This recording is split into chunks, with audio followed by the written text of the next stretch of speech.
In real estate sales and sales in general, any sort of service-based industry, it's always client first, client first, client first. And what I like to start off this presentation with is this is going to be one of the only times when choosing your brokerage that it's a self-centered decision. What's in it for me? And that's ideally what this presentation is about. It's explaining to you the different functions within the real estate world and how they operate, brokerages, teams, you name it, and what the different grading criteria are in those different services to make sure that you're finding one that fits right for you. What is the right landing spot for you to go within a brokerage? Now, the content we're going to be going over today. Slide 1, teams versus brokerages and what that means. Number 2, education. So the education that are provided by a brokerage is a very important part of it. Just because you pass your test doesn't mean, hey, I'm ready to go and know everything about the sales industry yet. So a lot of this is, what does the brokerage provide you in terms of education to move things forward? Number 3, opportunities provided by the brokerage, and not all those opportunities are created the same. We're going to take a little bit of a deeper dive into all of that. Number 4, culture and leadership. Basically, how are you going to enjoy and what is the day-to-day lifestyle going to be like at each brokerage? Number 5, financial. Obviously, we're all doing this to make a living, right? As much as I love real estate, I enjoy it so much. What gets me out of bed in the morning is the money. Otherwise, I'd be spending all day with my kids, go retire on a beach somewhere, right? So ultimately, the financial incentive is pretty there. And then number 6, long-term growth within your brokerage and what that means to you and your future business. What type of business do you want to own? That seems like such an open-ended question on the front end, right? Like, what kind of business do you want to own? Seems almost silly. But the reality is this. As a realtor, you are an owner operator of your own business. Every single realtor out there is owning and operating their own business, and it makes this industry so unique. The brokerage that you choose is offering a B2B type sales or business to business type sales, supporting you in your venture and supporting your growth as the company. Now, what type of business do you want to own? Simply means this. Are you somebody that wants to be out there working 80 hours a week and churning for 50, 60, 70 million dollars in sales? Do you want to make over $1 million in commission in a year? If you do, that's fantastic. Then you really want to find that brokerage that leads you to that capability. Are you somebody that looking to do some occasional friends and family deal and are a part-time agent, have a job elsewhere? What does the brokerage offer you to help you facilitate your goals? And ultimately, what type of business do you want to own? Here comes down to the nitty-gritty of real estate and what the career actually is. I'm sure everybody on the call has seen the shows $1 Million Listing, Selling Sunset, etc. Most of that is the servicing clients. The things that you're going to see on those shows are going to show up on the right side of this. The showings, the negotiations, the contracts, all that sort of fun type of stuff. The lead generation is the stuff that's not often shown on the calls. Lead generation is the backbone of this industry. The cold calling, the door knocking, the meeting and greeting, the putting yourself out there and connecting with people. That is probably the most fundamentally important part of any sort of real estate career, because it's who are you going to work with? Who are these leads? Who are going to be your buyers? Who are you going to be your sellers? And how do you get them? Brokerage at a high level. The managing broker deals with the Department of Real Estate. They're responsible for all your legal compliance. They're going to be making sure that your contracts are squared away, that everything is correct, that your E&O insurance is in order, that all of your compliance issues are taken care of. They're going to be providing resources like office space, branding materials. They're going to be providing a printer at the office, all that little nitty gritty stuff that's going to help. There should be support people on staff, depending on if it's a big operation or a small operation. How many operations people are there? Answering calls, setting appointments, providing leads, all that kind of back end work. And boutique versus big box. There are brokerages out there with hundreds, if not thousands of agents. And then there's probably in your local market 10 to 15 small little shops with only 3 to 4 people in them. Each has their own very unique identity. So you can't come and say, well, this is a big box brokerage and therefore they are this. And this is a small boutique brokerage and therefore I'm going to get better customer service and one-on-one handholding. To determine what the right answer and what those brokerages are going to provide, you need to have a face-to-face meeting with them. And you need to actually get a clear and concise understanding. How big is your office? What kind of training? All that kind of stuff. Now, kicking over to the teams. What is a real estate team? A real estate team is a member or members of a real estate brokerage. They're agents that have either run a successful independent or grouped together as successful independents with younger agents that need to learn. The team model is based on providing resources and in addition to what the brokerage provides. Now, it's usually a mutually beneficial relationship. A team is typically comprised with high producers and then brand new agents. The brand new agents benefit on-hand experience with the high producing agents, learning the ins and outs, how the system works, what to say, what to do, that type of stuff. The bigger time agents or the team leads typically get out of that relationship is leverage.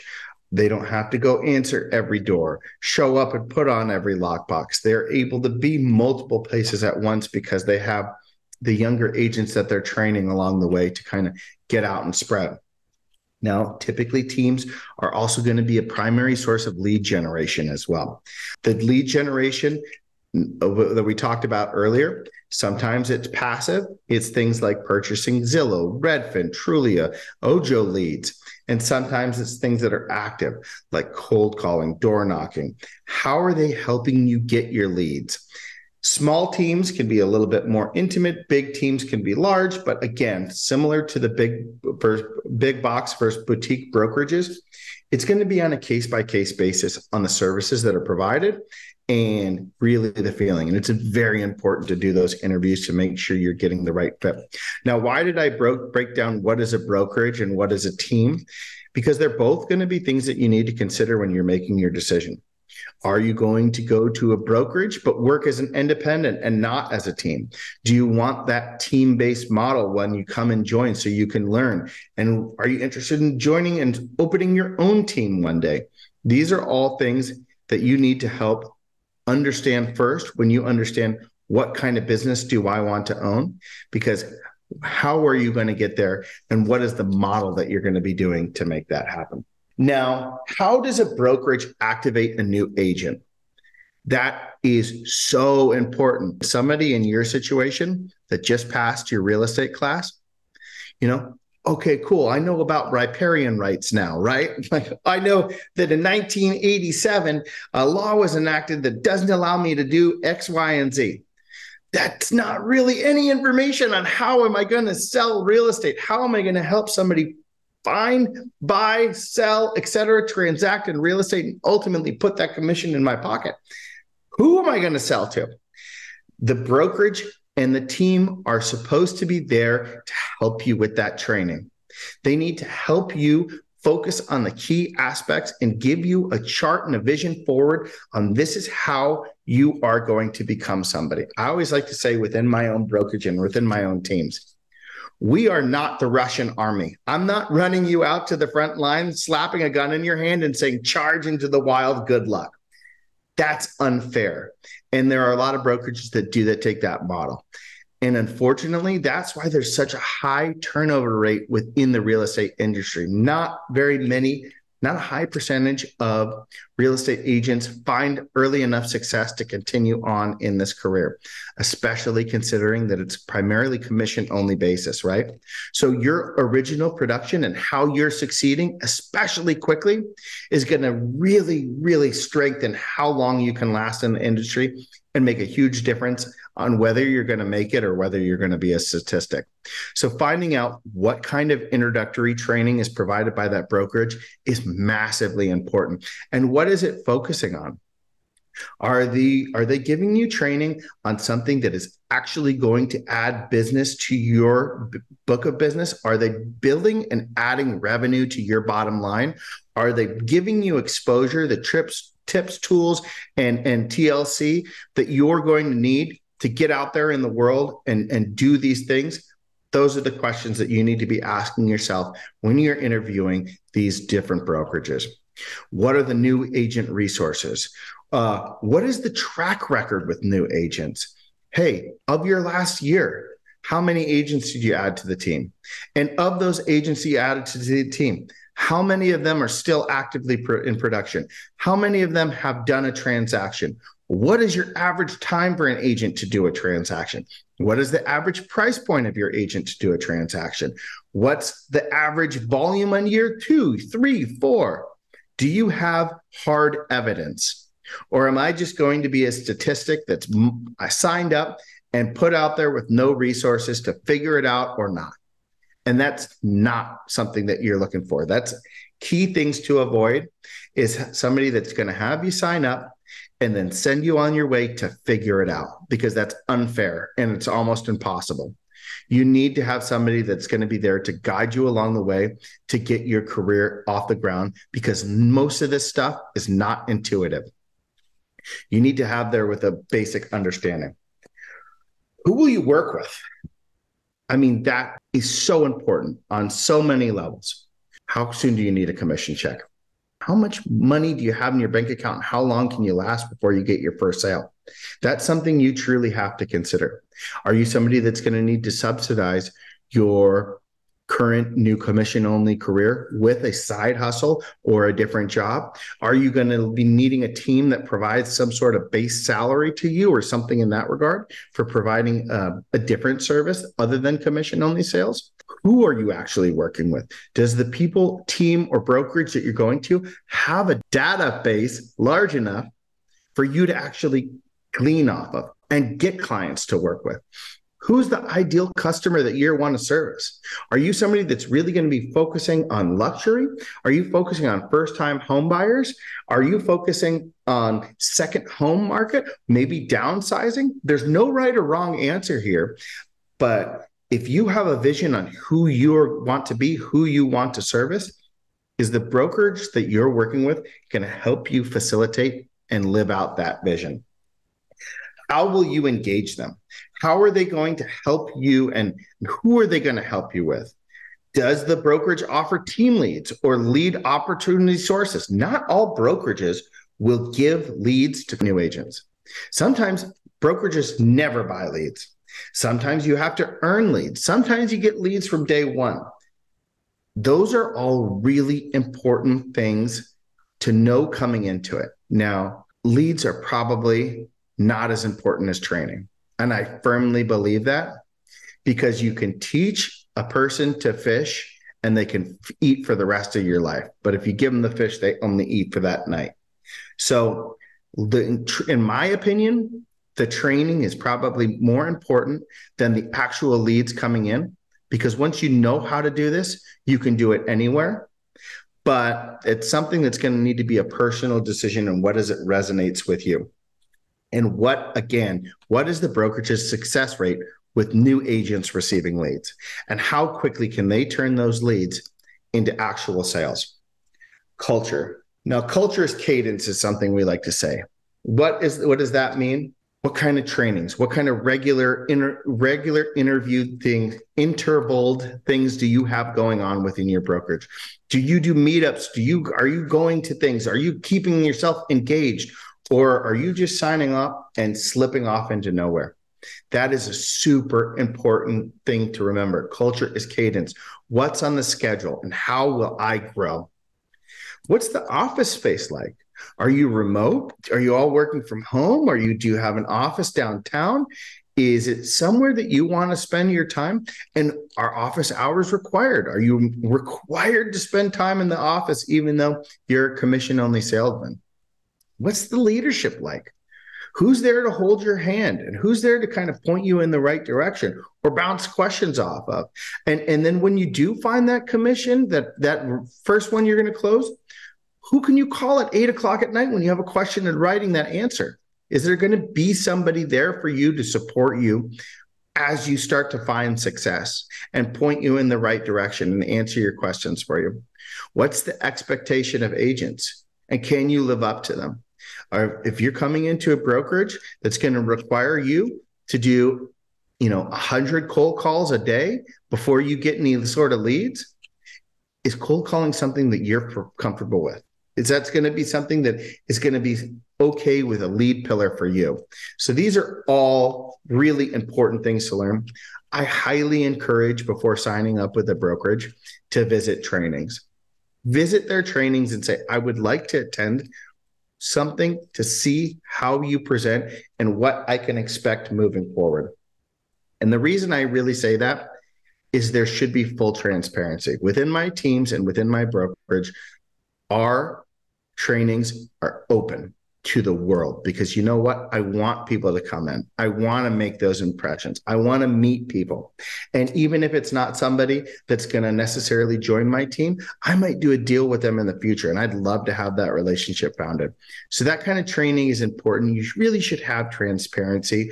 And if you don't, I would view that a little bit as a red flag. Financials. What's the splits?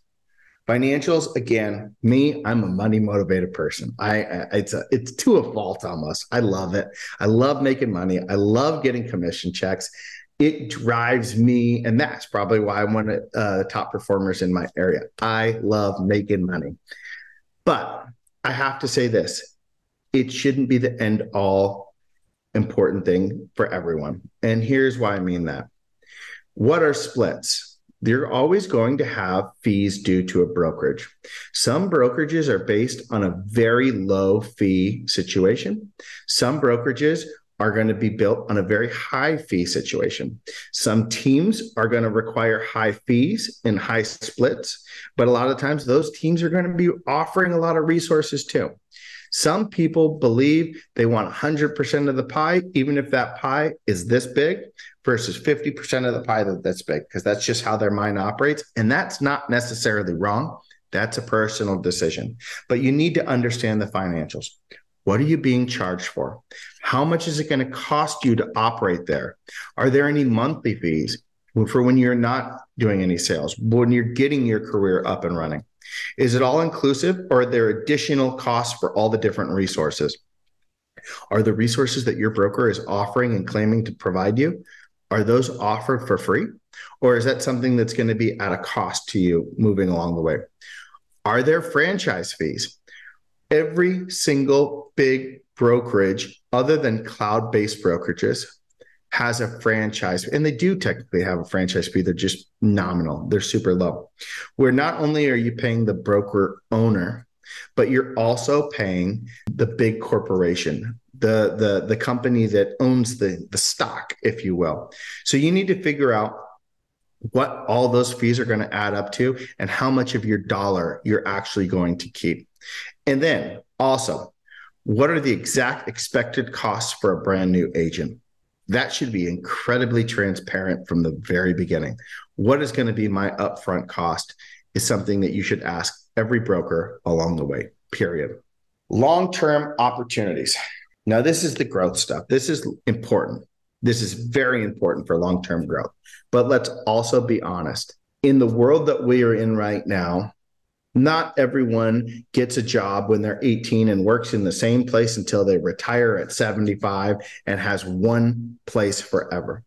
So long-term opportunities, while they are fantastic, don't need to be the overall ending decision, because if somewhere is great for a brand new agent, but another place is great for long-term opportunities, if you're a brand new agent, I would go what's right for me right now. I would love the long-term opportunities, and they're really important, but it's not a necessity if you're brand new in your career. How are you going to earn lower splits? How am I going to keep more of the money that I earn? Is that something that's offered?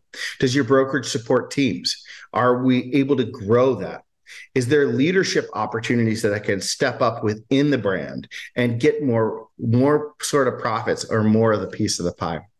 Does the company offer profit sharing or stock options? This is going to be really applicable to a couple different brands. If you go to your different cloud-based models or revenue sharing models, there are alternative ways to get money other than just selling properties. If you go to a publicly traded company, there are going to be stock options involved. So when you just do your regular job selling properties, you're also getting stock options along the way.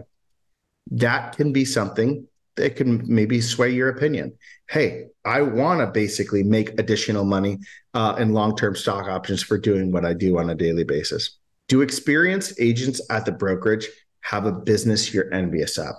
Now, honestly, this might be actually one of the most key important things out of all of it. Because if you can't see yourself growing into one of the agents that's on the team and saying like, that's who I want to be when my career grows up, that's what I want to accomplish, then maybe that's not the right atmosphere to nurture the career that you want. And how does your brokerage define a successful agent? Ultimately speaking, what are they holding the most important? Success is consistency.